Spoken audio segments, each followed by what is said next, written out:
Salut à toi, bienvenue dans cette nouvelle vidéo. Je voulais te parler d'agir et de réfléchir, comparer un peu les deux concepts.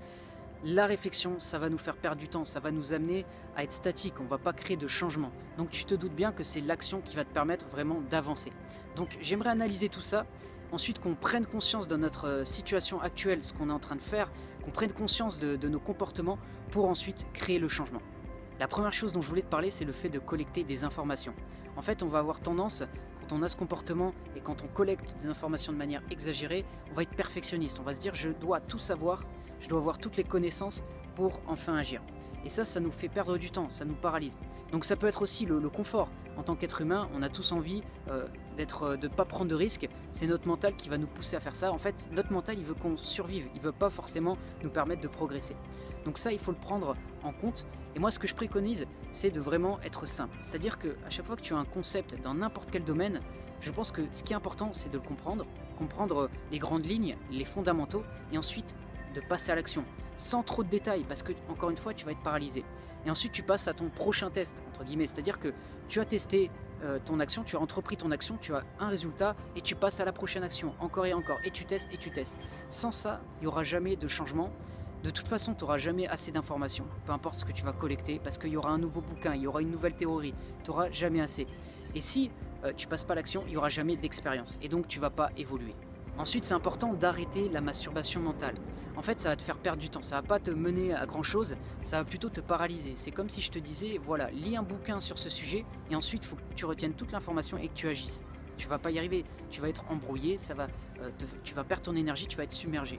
Je pense qu'il faut que l'information, elle ait un but. Et ce but-là, c'est agir. Ce n'est pas savoir.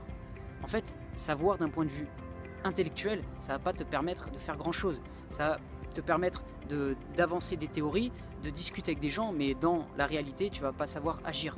Ce qui est important, c'est de connaître l'information et de savoir l'appliquer. C'est ça le plus important, dans n'importe quel domaine. Donc je pense que c'est vraiment important de se tourner vers l'action, encore une fois, pour créer des résultats. Tu n'as pas besoin d'être un encyclopédie, de connaître toutes les théories du monde, parce que, encore une fois, tu auras toujours plein d'informations qui vont sortir et tu peux passer ta vie à toujours lire, à toujours apprendre sans savoir appliquer. Et c'est important que tu puisses passer à l'action pour créer tes résultats. Je te donne mon exemple. Quand j'ai commencé à apprendre, à me renseigner sur la séduction, donc sur ce domaine-là, il y avait plein de blogs à l'époque. Je lisais énormément d'articles et j'empilais article après article pour avoir toutes les connaissances parce que, encore une fois, je voulais tout savoir. Et je me suis rendu compte au bout de quelques mois, même années, que j'avais empilé toutes ces infos et j'avais utilisé même pas 10%. Je me suis rendu compte que ça servait à rien. Donc j'aimerais t'éviter de faire cette erreur dans n'importe quel domaine. Ensuite, il faut que tu rendes les choses le plus pratiques possible. C'est-à-dire que tu te tournes vers l'action. Ça devient une habitude.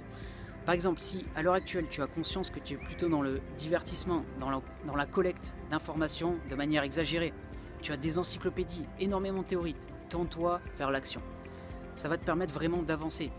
Par exemple, si tu regardes une vidéo en finance parce que tu veux devenir meilleur dans ce domaine, essaye de voir rapidement comment tu peux appliquer, comment tu peux utiliser ces connaissances au lieu de les empiler encore une fois sans avoir d'utilité. D'accord ?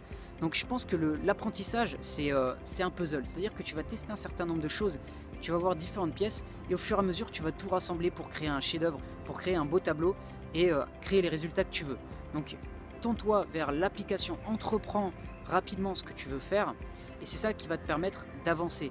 Aussi, il faut que tu saches qu'il y aura toujours un petit peu d'imperfection. C'est-à-dire qu'à partir du moment où tu apprends, tu sors un peu de ta zone de confort et donc ce sera flou, ce sera vague. Il ne faut pas se dire que voilà, ce sera parfait, tu vas être tout le temps, tu vas toujours te sentir en confiance. Non, il y aura des moments où tu vas être dans l'inconfort. C'est important de le savoir parce que des fois, on a l'impression qu'on ne va pas dans la bonne direction. Alors que oui, on est en train de progresser. Donc passe à l'action, c'est ça qui crée le changement. Passe du divertissement à la maîtrise. Encore une fois, c'est ça qui va te permettre d'avancer un maximum. Et c'est ça aussi qui va te donner l'opportunité de sortir de ton mental. Parce que quand tu agis, c'est là que tu te sens beaucoup mieux en fait. Parce que tu sors toutes ces informations que tu as en tête, tu extériorises. Alors que quand tu gardes tout pour toi, quand tu lis des bouquins mais que voilà, tu es un puits à connaissances et que tu les appliques pas, que ça sort pas de toi en fait, je pense que ça te permet pas de t'épanouir. Quand tu passes à l'action, tu te sens beaucoup mieux. Donc voilà pour cette vidéo, si ça t'a plu, tu peux mettre un j'aime, tu peux commenter également. Et je te dis à bientôt pour une prochaine vidéo.